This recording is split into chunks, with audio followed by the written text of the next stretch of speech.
10 سال کی خلافت کے بعد حضرت عمر رضی اللہ تعالیٰ عنہ دنیا سے چلے گئے۔ اس کے 3 دن کے بعد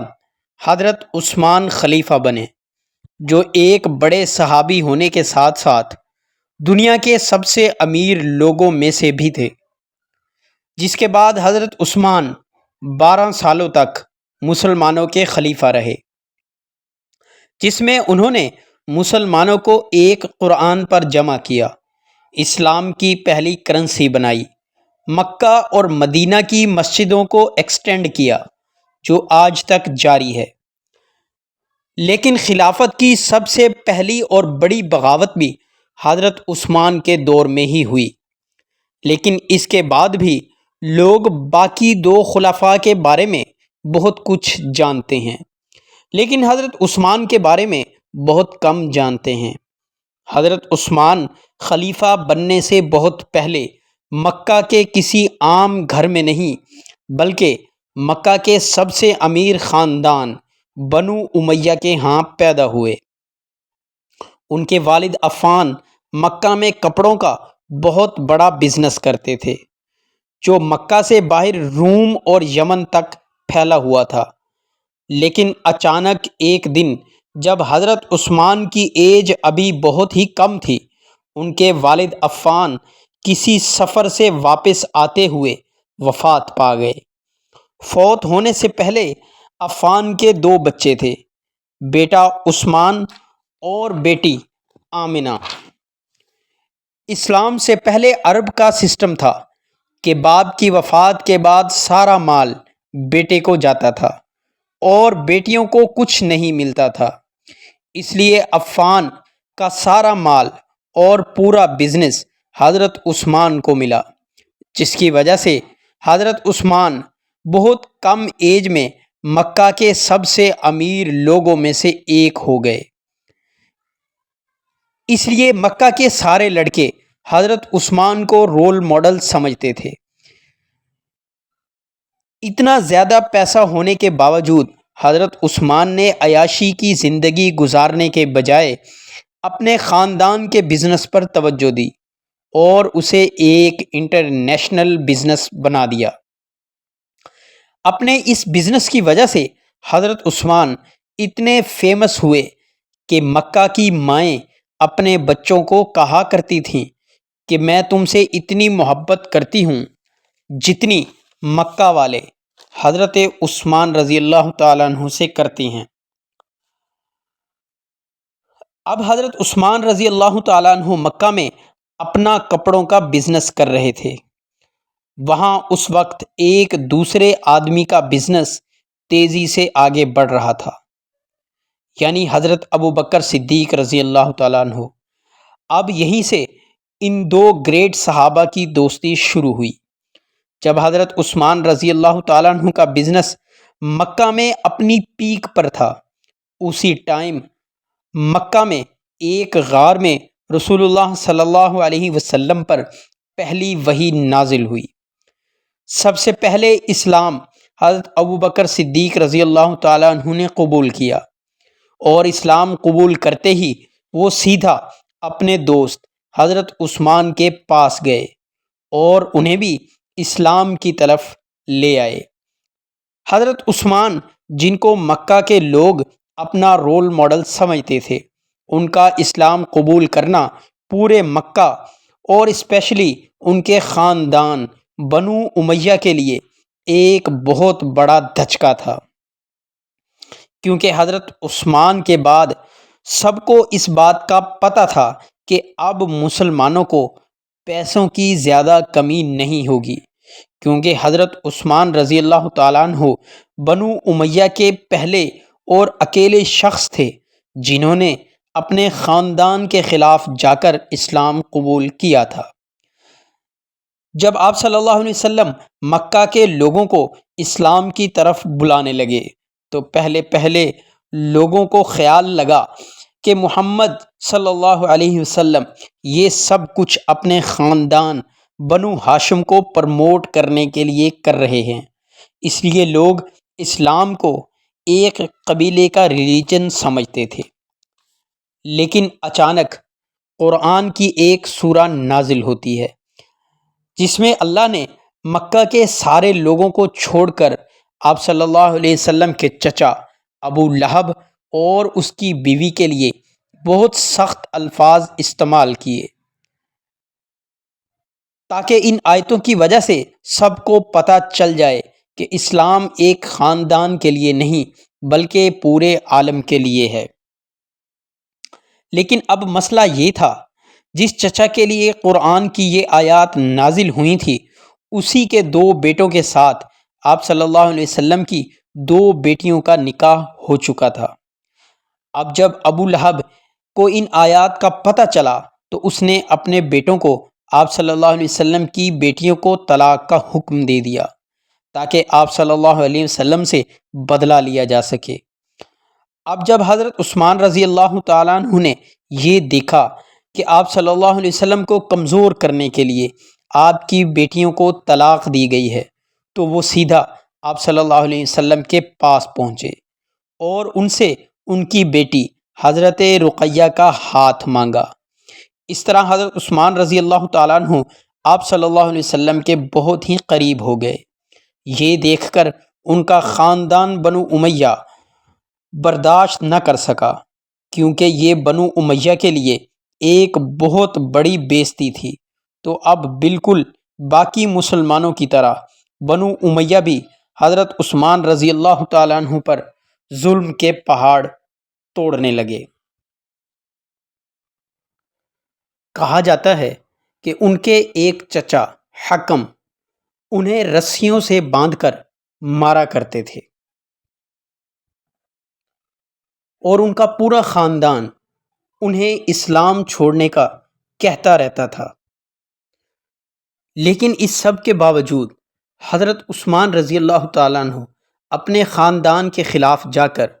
آپ صلی اللہ علیہ وسلم کے ساتھ کھڑے رہے۔ مکہ میں آخر کچھ ایسا ٹائم آیا کہ اب مسلمان مکہ میں نہیں رہ سکتے تھے، کیونکہ اب مکہ والوں نے مکہ کے 2 مسلمانوں کو شہید کر دیا تھا۔ تو رسول اللہ صلی اللہ علیہ وسلم نے ان مسلمانوں کو حکم دیا کہ وہ مکہ کو چھوڑ کر حبشہ کی طرف ہجرت کریں۔ آپ صلی اللہ علیہ وسلم کے اس حکم کے بعد حضرت عثمان اپنی بیوی رقیہ کے ساتھ مکہ کو چھوڑ کر ایتھوپیا یعنی حبشہ کی طرف چلے گئے۔ وہاں جا کر حضرت عثمان رضی اللہ تعالیٰ عنہ نے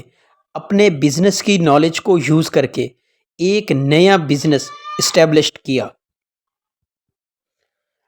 اب جب کہ حضرت عثمان رضی اللہ تعالیٰ عنہ حبشہ میں تھے تو مکہ والوں نے مکہ کے مسلمانوں کا بائیکاٹ کر کے آپ صلی اللہ علیہ وسلم پر بہت ظلم و ستم کیا،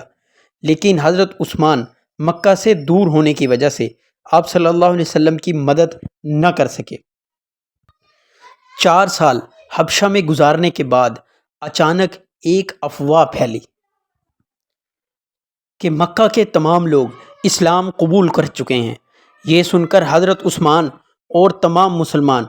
واپس مکہ آ گئے، لیکن یہاں آ کر انہوں نے دیکھا کہ یہ سب کچھ بالکل جھوٹ تھا۔ لیکن اب آپ صلی اللہ علیہ وسلم نے لوگوں کو مکہ سے حبشہ کی طرف جانے کے بجائے مدینہ کی طرف ہجرت کرنے کا حکم دیا۔ اب مدینہ مکہ سے بالکل اپوزٹ ایک غریب علاقہ تھا اور وہاں مسلمانوں کے حالات اتنے خراب تھے کہ انہیں وہاں پینے کے لیے پانی بھی اویلیبل نہیں تھا۔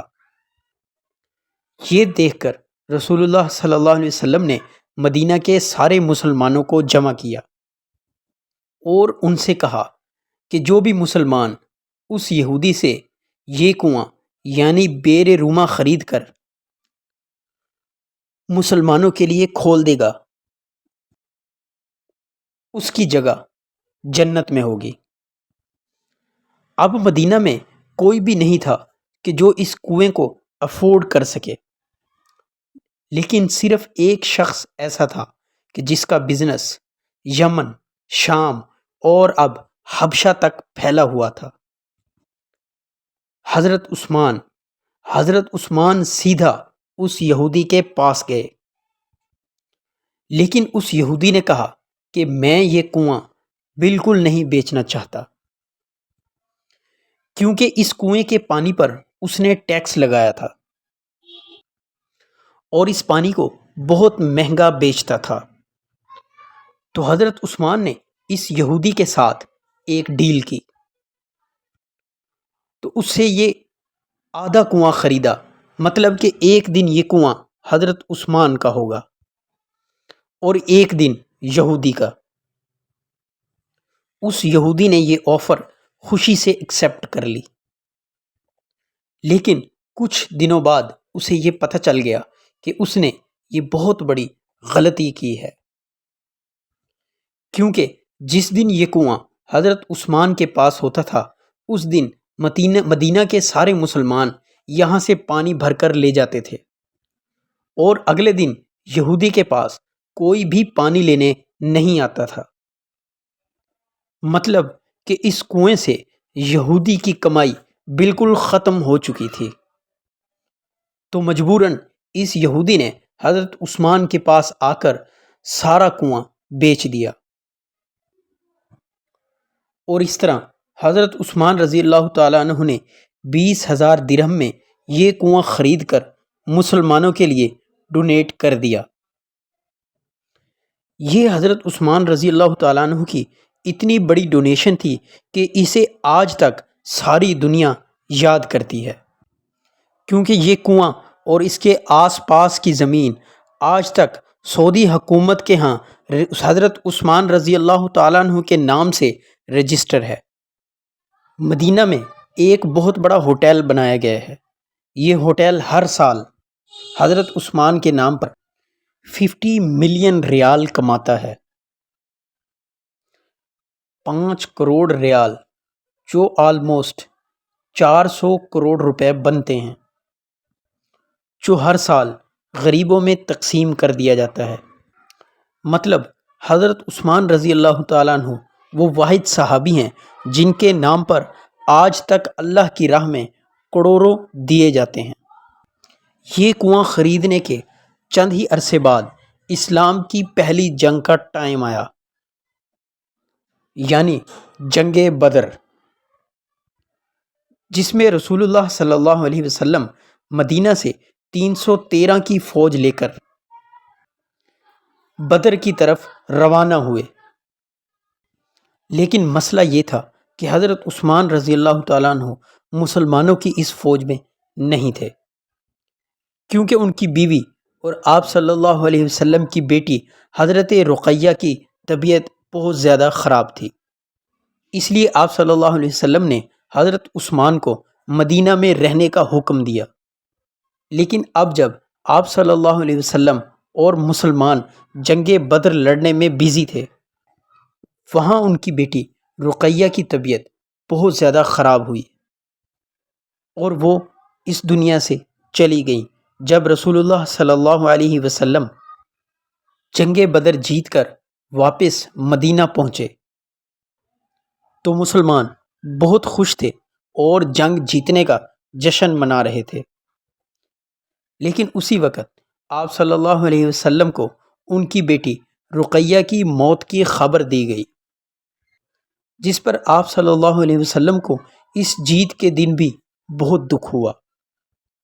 رقیہ رضی اللہ تعالیٰ عنہ کی موت کے بعد مدینہ کے لوگوں نے دیکھا کہ حضرت عثمان بہت ہی دکھی اور پریشان رہنے لگے ہیں، تو جب ان سے پوچھا تو حضرت عثمان رضی اللہ تعالیٰ عنہ نے کہا کہ رقیہ کی موت کا دکھ تو مجھے ہے ہی، لیکن ان کے جانے کے بعد میرا رشتہ رسول اللہ صلی اللہ علیہ وسلم سے ٹوٹ چکا ہے۔ یہ سن کر آپ صلی اللہ علیہ وسلم نے اپنی دوسری بیٹی ام کلثوم کی شادی بھی حضرت عثمان رضی اللہ تعالیٰ عنہ سے کروائی، جس کے بعد حضرت عثمان کا نام ذو النورین پڑ گیا، مطلب 2 نوروں والا۔ بدر کی جنگ ایک ایسا ایونٹ تھا جس میں حضرت عثمان مسلمانوں کے ساتھ شریک نہیں تھے، کیونکہ بدر کے بعد اسلام کی بڑی جنگوں خندق اور احد میں حضرت عثمان رضی اللہ تعالیٰ عنہ مسلمانوں میں شامل تھے، اور اس کے بعد آیا حضرت عثمان رضی اللہ تعالیٰ عنہ کی زندگی کا بہت ہی زبردست ایونٹ، جب خندق کی جنگ کے بعد مسلمان مدینہ سے مکہ کی طرف عمرہ کرنے کے لیے روانہ ہوئے۔ جیسے ہی مسلمان مکہ کے قریب پہنچے، رسول اللہ صلی اللہ علیہ وسلم نے حضرت عمر رضی اللہ تعالیٰ عنہ کو حکم دیا کہ جاؤ اور مکہ کے لیڈر ابو سفیان سے بات کرو کہ ہم کسی جنگ کے لیے نہیں بلکہ صرف اور صرف عمرہ کرنے کے لیے آئے ہیں۔ یہ سن کر حضرت عمر رضی اللہ تعالیٰ عنہ نے آپ صلی اللہ علیہ وسلم سے کہا کہ میرا خاندان مکہ میں اتنا سٹرونگ نہیں ہے کہ وہ میری حفاظت کر سکے، آپ میری جگہ عثمان رضی اللہ تعالیٰ عنہ کو بھیجیں، کیونکہ ان کا خاندان بنو امیہ ہے، جس سے اس وقت مکہ میں کوئی بھی طاقتور نہیں ہے۔ آپ صلی اللہ علیہ وسلم کو بھی یہ بات پسند آئی، تو انہوں نے حضرت عمر رضی اللہ تعالیٰ عنہ کو چھوڑ کر اتنی امپورٹنٹ ڈیل کے لیے حضرت عثمان کو بھیجا۔ اب جب حضرت عثمان مکہ کی طرف چلے گئے تو لوگوں نے یہاں آپ صلی اللہ علیہ وسلم سے پوچھا کہ کیا ایسا ہو سکتا ہے؟ حضرت عثمان سب سے پہلے جا کر کعبہ کا طواف کر کے واپس آ جائیں، تو رسول اللہ صلی اللہ علیہ وسلم نے کہا کہ میں جتنا عثمان کو جانتا ہوں کہ وہ مجھ سے پہلے کبھی بھی طواف نہیں کریں گے۔ جیسے ہی حضرت عثمان مکہ پہنچے، وہاں ایگزیکٹلی ایسا ہی ہوا۔ مکہ والوں نے حضرت عثمان سے کہا کہ آپ باقی مسلمانوں کو چھوڑیں، آپ بڑے خاندان والے ہیں، اور خود کعبہ کا طواف کر کے واپس چلے جائیں۔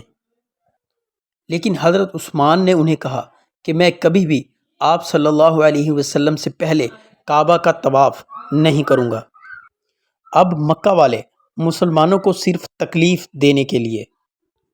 حضرت عثمان کے ساتھ اس ڈیل کو ڈیلے کرنے لگے، جس کی وجہ سے حضرت عثمان کئی دن تک مکہ میں ہی رہے۔ اچانک وہاں مسلمانوں کے کیمپ میں یہ افواہ پھیلی کہ مکہ والوں نے رسول اللہ صلی اللہ علیہ وسلم کے میسنجر یعنی حضرت عثمان کو شہید کر دیا ہے، اور یہ آپ صلی اللہ علیہ وسلم کی ایسی توہین تھی کہ جسے ایکسیپٹ کرنا امپاسبل تھا۔ اب تک مسلمان کسی جنگ کے لیے تو نہیں آئے تھے، لیکن مکہ والوں کی آپ صلی اللہ علیہ وسلم نے اپنی اسٹریٹجی بدل دی اور مسلمانوں سے ایک درخت کے نیچے بیعت لینا شروع کی کہ ہم اپنے خون کے آخری قطرے تک حضرت عثمان کے بدلے کے لیے مکہ والوں سے لڑیں گے۔ جس کے بعد سارے مسلمانوں نے آ کر رسول اللہ صلی اللہ علیہ وسلم کے ہاتھ پر بیعت کی، اور حضرت عثمان رضی اللہ تعالیٰ عنہ کی طرف سے اللہ کے رسول نے ایک ہاتھ دوسرے ہاتھ پر رکھ کر بیعت کی۔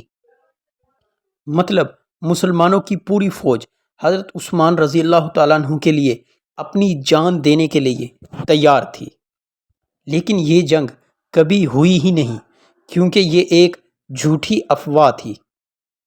اور حضرت عثمان بالکل صحیح حالت میں واپس آ کر مسلمانوں میں شامل ہو گئے۔ اس بیعت کو بیعت رضوان کہا جاتا ہے، اور یہ اتنی امپورٹنٹ بیعت تھی کہ جس درخت کے نیچے مسلمانوں نے بیعت کی تھی، اس درخت کا ذکر قرآن میں بھی ہوا ہے۔ اب یہاں پر ایک بہت ہی انٹرسٹنگ بات ہے کہ اس سب کے بہت سال بعد حضرت عمر کی خلافت میں جب بھی مسلمان حج کرنے کے لیے آتے تھے، وہ اس درخت کے پاس حاضری لگاتے تھے، جو کہ ایک ایسا کام تھا جس کا اسلام میں کوئی ذکر نہیں تھا، اور حضرت عمر رضی اللہ تعالیٰ عنہ نہیں چاہتے تھے کہ مسلمان اسلام میں نئے نئے رواج ڈالیں، تو حضرت عمر نے اپنی خلافت میں حکم دیا کہ اس درخت کو کاٹ دیا جائے۔ اسی لیے آج تک کسی کو نہیں پتا کہ وہ درخت آخر کہاں پر تھا۔ اس کے بعد حضرت عثمان کی مدینہ میں اتنی اہمیت تھی کہ ایک دن رسول اللہ صلی اللہ علیہ وسلم کسی چھوٹی جنگ پر مدینہ سے کہیں دور چلے گئے، تو انہوں نے جانے سے پہلے مدینہ کا لیڈر اپنی جگہ حضرت عثمان کو بنایا۔ اس کے بعد حضرت عثمان اسلام کے ہر ایونٹ میں آپ صلی اللہ علیہ وسلم کے قریبی ساتھی رہے۔ خیبر، حنین، فتح مکہ کے بعد آخر ایک ایسی جنگ آئی جس کی وجہ سے آج تک حضرت عثمان رضی اللہ تعالیٰ عنہ کو یاد کیا جاتا ہے۔ اسی طرح اسلام پورے عرب میں پھیل گیا۔ اب مسلمانوں کی جنگ اس وقت کی سپر پاور یعنی رومن امپائر سے ہونے لگی تھی، لیکن رومن امپائر سے لڑنا کوئی آسان کام نہیں تھا۔ اس کے لیے مسلمانوں کو بہت زیادہ مال اور طاقت کی ضرورت تھی۔ تو آپ صلی اللہ علیہ وسلم نے جنگ تبوک کے لیے مسلمانوں کی 30,000 کی فوج جمع کی۔ تو اب 30,000 کی فوج کو مینج کرنا ایک بہت ہی مشکل کام تھا۔ تو اس لیے رسول اللہ صلی اللہ علیہ وسلم نے پوری امت مسلمہ کو اپیل کی کہ جس سے جتنا ہو سکے اس فوج کی مدد کے لیے خرچ کریں، اور جو بھی اس فوج کی اپنی مال کی مدد سے مدد کرے گا اس کے بدلے میں اسے جنت ملے گی۔ یہ سن کر حضرت ابو بکر نے اپنے گھر کا سارا مال لا کر ڈونیٹ کر دیا۔ حضرت عمر نے اپنے گھر کا آدھا مال، مسلمان عورتوں نے اپنے زیور، اور ایون ایک غریب صحابی ایسے بھی تھے جنہوں نے کچھ کھجور لا کر آپ صلی اللہ علیہ وسلم کے سامنے پیش کی، جس سے آف کورس مسلمانوں کی فوج کو فائدہ تو ہوا، لیکن اصل میں اس پوری فوج کے پیچھے سب سے زیادہ فنڈنگ صرف ایک ہی صحابی کی تھی، حضرت عثمان۔ جب مسلمان ہر طرف سے